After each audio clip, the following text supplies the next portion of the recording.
Hello friends, welcome to Praveen Mantra. आज हम लोग इस वीडियो में पॉलिटी सेगमेंट के क्वेश्चन डिस्कस करेंगे जो सभी एग्ज़ाम में पूछे जाते हैं और बार बार रिपीट होते हैं।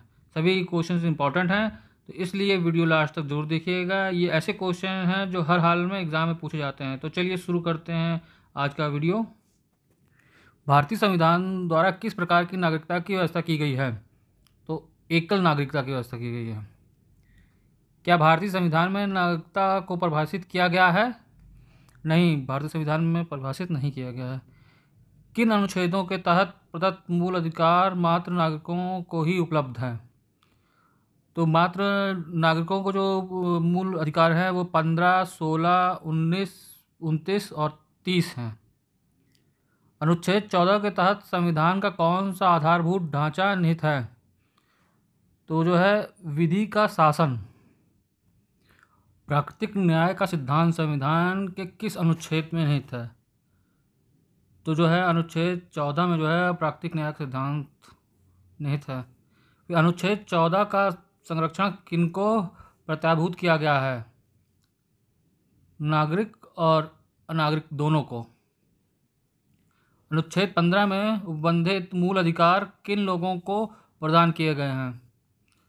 तो जो 15 में दिए गए हैं वो मात्र जो है नागरिकों को मूल अधिकार दिए गए हैं, प्रदान किए गए हैं। लोक सेवा में नियुक्ति के लिए संबंधित राज्य में निवास की अर्हता विहित करने की शक्ति किसे प्रदान की गई है? तो उस है संसद को। अनुच्छेद जो है 16(3) के तहत है ये। लोक सेवा में पिछड़े वर्गों के लिए पद आरक्षित करने की शक्ति राज्य को किस अनुच्छेद में दी गई है? तो अनुच्छेद 16 के 4 में जो पिछड़े वर्गों को के लिए जो है वो लोक सेवा आयोग में राज्य को दिया गया है। संसद ने अस्पृश्यता अपराध अधिनियम 1955 किन अनुच्छेदों में निहित शक्ति के प्रयोग द्वारा बनाया गया है? तो अनुच्छेद 17 और अनुच्छेद 35 में निहित शक्ति के प्रयोग द्वारा बनाया गया है इसे। फिर अनुच्छेद 16 किस प्रकार की उपबंधियां प्रदान करने की अनुमति देता है? तो जो है सेना और विद्या संबंधी उपाधियां प्रदान करने की अनुमति देता है। भारत रत्न, पद्म विभूषण, पद्म भूषण, पद्मश्री आदि नागरिक अलंकरण देना भारत सरकार ने कब आरंभ किया था? तो जो है 1954 से है ये अलंकरण दिए जा रहे हैं। सरकारी सेवाओं द्वारा की गई सेवा के लिए प्रदान किए जाने वाला सर्वोच्च नागरिक अलंकरण जो है वह है पद्म विभूषण। अनुच्छेद 19 द्वारा प्रदत्त अधिकार किसको प्राप्त है? तो ये जो 19 वाला है वो केवल नागरिकों को प्राप्त है। 6 से 14 वर्ष के बच्चों के लिए निःशुल्क और अनिवार्य शिक्षा देने का अधिकार किस प्रकार का अधिकार है? ये जो है मौलिक अधिकार है। 6 से 4 वर्ष के बच्चों को निःशुल्क और अनिवार्य शिक्षा का किस अनुच्छेद के तहत शिक्षा के अधिकार को मौलिक अधिकार का दर्जा प्रदान किया गया है? अनुच्छेद 21 का के तहत जो है उसको जो है मौलिक अधिकार का दर्जा इसमें दिया गया शिक्षा को। भारत सरकार ने अनुच्छेद 21 के अधीन प्रदत्त अधिकारों को अब तक कितनी बार निलंबित किया है? तो 21 के अनुसार जो भारत सरकार ने ये 3 बार जो है निलंबित किया है। राज्य की नीति निर्देशक तत्व प्रत्यक्षता किससे जुड़े हैं? तो ये जो है नीति निर्देशक तत्व जो हैं ये लोक कल्याण से जुड़े हुए हैं। निर्देशक तत्वों द्वारा किसकी स्थापना की गई है? आर्थिक और सामाजिक न्याय की स्थापना की गई है। निर्देशक तत्वों की प्रकृति क्या है? तो इनकी प्रकृति जो है वो सकारात्मक है। निर्देशक तत्व संविधान के किस भाग में समाविष्ट किए गए हैं? तो निर्देशक तत्व जो है ये भाग 4 में जो है समाविष्ट किए गए हैं। संविधान का कौन सा भाग कल्याणकारी राज्य का आदर्श घोषित करता है? तो राज्य का नीति निर्देशक तत्व जो है इस संविधान का कल्याणकारी राज्य का आदर्श घोषित करता है। आयरलैंड के संविधान के पूर्व उदाहरण के अतिरिक्त निर्देशक तत्वों के लिए मूल प्रेरणा कहाँ से प्राप्त हुई थी? तो कल्याणकारी राज्य की संकल्पना से। क्या मूल अधिकारों में संशोधन निर्देशक तत्वों को लागू करने के लिए किया जा सकता है? तो हाँ, निर्देशक तत्वों को लागू करने के लिए किया जा सकता है।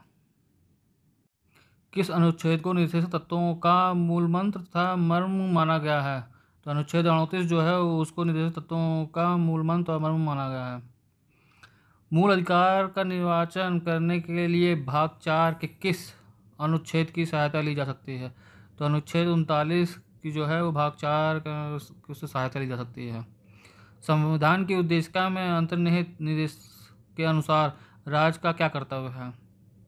जो राज्य का कर्तव्य यह है कि नागरिकों के लिए सामाजिक, आर्थिक और राजनीतिक न्याय प्रदान करना है उनका। किस संविधान संशोधन द्वारा पंचायतों को संवैधानिक स्तर प्रदान किया गया है? तो 73(4) जो है संविधान संशोधन अधिनियम 1972 से संवैधानिक स्तर प्रदान है। फिर 73वें संविधान अधिनियम द्वारा संविधान के किस भाग में पंचायत संबंधी प्रबंध किए गए हैं? तो जो भाग 9 है उसमें है पंचायत संबंधी प्रबंध किए गए हैं। बेकारी, बीमारी, वृद्धावस्था तथा निःशक्तता तथा अनिहर्ता अभाव की स्थिति में लोक सहायता पाने का अधिकार संबंधी निर्देश किस अनुच्छेद में किया गया है? तो अनुच्छेद 41 में जो है ये सब किए गए हैं। काम की न्यायसंगतता तथा मनोचित दशाओं का और प्रसूत सहायता का उपबंध किस अनुच्छेद में किया गया है? तो ये जो है अनुच्छेद 42 में इसको किया गया है। कर्मकारों के लिए निर्वाह, मजदूरी आदि तथा कुटीर उद्योगों को बढ़ावा देने का निर्देश किस अनुच्छेद में किया गया है? तो ये जो है ये अनुच्छेद 43 के तहत जो है इसमें मजदूरों और कुटीर उद्योग को बढ़ावा देने का निर्देश किया गया है। फिर 42वें संविधान संशोधन द्वारा जोड़े गए उद्योगों के प्रबंध में कर्मकारों की भागीदारी संबंधी निर्देश किस अनुच्छेद के अधीन रखा गया है? तो अनुच्छेद 43 के अंतर्गत जो है उद्योगों के प्रबंधन में कर्मकारों की भागीदारी संबंधी निर्देश किया गया है। किस अनुच्छेद के तहत राज्य को प्रारंभिक बाल्यावस्था में देखभाल व 6 वर्ष से कम आयु के बच्चों की शिक्षा के लिए प्रयास करने का दायित्व सौंपा गया है? तो अनुच्छेद 45 में जो है बाल्यावस्था और 6 वर्ष से कम आयु के बच्चों की शिक्षा का प्रयास सौंपा गया है। पोषण स्तर तथा जीवन स्तर को उच्च करने और लोक स्वास्थ्य का सुधार करने का राज्य का कर्तव्य किस अनुच्छेद में वर्णित है? तो अनुच्छेद 47 में जो है उसमें पोषण स्तर और जीवन स्तर को ऊंचा करने का कर्तव्य उसमें वर्णित किया गया है। गायों तथा बछड़ों और अन्य दुधारू तथा वाहक नस्ल के परिरक्षक तथा सुधारने के लिए उनके वध का प्रतिषेध करने का प्रयास किस अनुच्छेद में कहा गया है? तो ये जो है अनुच्छेद 48 के अंतर्गत कहा गया है। राष्ट्र महत्व के स्मारकों, स्थानों तथा वस्तुओं का संरक्षण राज्य का अधिकार होगा, यह उपबंध किस अनुच्छेद में कहा गया है? तो अनुच्छेद 49 में जो है राष्ट्र महत्व के स्मारकों, स्थानों, वस्तुओं का संरक्षण राज्य का अधिकार होगा। फिर राज्य द्वारा लोक सेवाओं में न्यायपालिका को कार्यपालिका से पृथक की अपेक्षा किस अनुच्छेद में की गई है? तो अनुच्छेद 50 में किया गया है। अंतर्राष्ट्रीय शक्ति तथा सुरक्षा की अभिवृद्धि के लिए किस अनुच्छेद में प्रयास करने के लिए कहा गया है? तो अनुच्छेद 51 में जो है अंतर्राष्ट्रीय शांति और सुरक्षा की अभिवृद्धि के लिए प्रयास करने को कहा गया है। मूल कर्तव्यों से संबंधित भाग 4 का किस संविधान संशोधन द्वारा संविधान में समाविष्ट किया गया है? तो 42वें संविधान संशोधन द्वारा जो है मूल कर्तव्यों में संबंधित भाग 4 का उसमें जोड़ा गया है। क्या नागरिकों के मूल कर्तव्यों को न्यायालयों द्वारा परिवर्तित किया जा सकता है? नहीं, न्यायालय द्वारा परिवर्तित नहीं किया जा सकता है। किस समिति की सिफारिश पर संविधान में मूल कर्तव्य को जोड़ा गया है? तो जो स्वर्ण सिंह समिति है उसके द्वारा जो है संविधान में मूल कर्तव्य को जोड़ा गया है। मूल कर्तव्य किस देश के संविधान से लिया गया है? तो ये है पूर्वी सोवियत संघ से जो है मूल कर्तव्य को लिया गया है। अनुच्छेद 51 का में क्या उपबंध किया गया है? तो अनुच्छेद 51 का में जो है प्रत्येक नागरिक का यह कर्तव्य है कि वह संविधान का आदर करे तथा उसके आदर्शों, संस्थाओं, राष्ट्रध्वज और राष्ट्रगान का जो है सम्मान करे। इसमें ये अनुच्छेद 51 का में किया गया है। क्या किसी व्यक्ति को राष्ट्रगान गाने के लिए बाध्य किया जा सकता है? नहीं, किसी व्यक्ति को राष्ट्रगान गाने के लिए बाध्य नहीं किया जा सकता है।